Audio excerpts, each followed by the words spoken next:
I mean, it makes me sick, and I'm so glad he's going to be held accountable, and I hope he suffers the way I did for 2 years and will the rest of my life. Tonight, a local 911 dispatcher facing criminal charges in connection with a woman's death. Good evening, I'm Ken Rice. Last week, we reported that a lawsuit was filed against this dispatcher, and now KDKA's Jennifer Barresso breaking the news that the man is now charged with failing to send help for a woman who later died. And tonight she's learned this is part of a bigger investigation. Jen.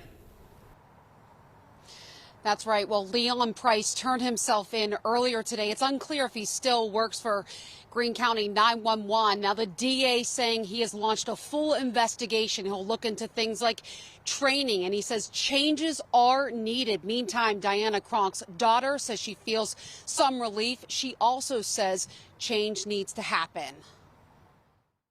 I'm so happy that we're getting justice for my mother. This is all I wanted, was for him to be held accountable. Kelly Tichenal has waited nearly 2 years for justice for her mother, Diana Cronk. I mean, it pisses me off, honestly, because she should still be alive today. And I'm thankful for the DA stepping up and pressing charges against him. Greene County 911 dispatcher Leon Price, who is named in a federal lawsuit, is charged with involuntary manslaughter and recklessly endangering another person in Cronk's death. Because Ms. Cronk was denied services, there was a policy in place where they need to respond to these services. We believe his actions were reckless. It was July 1st, 2020, 2 years ago this Friday, when Cronk's daughter called 911 saying her mother was turning yellow and was unresponsive. Price initially said he would send an ambulance, but then began repeatedly telling Tichenal that they needed her mother's consent to transport, even though Tichenal told him she wasn't able to speak. Price even suggested Tichenal hang up and call back later. No ambulance was ever dispatched, and Diana Cronk died the next day.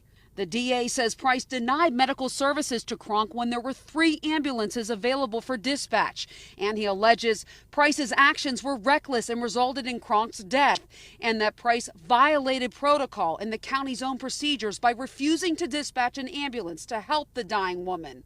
Now, he says his investigation is growing, probing into Greene County 911 management to see if this was a result of a potential unwritten policy. Well, I want to know why this happened in my county.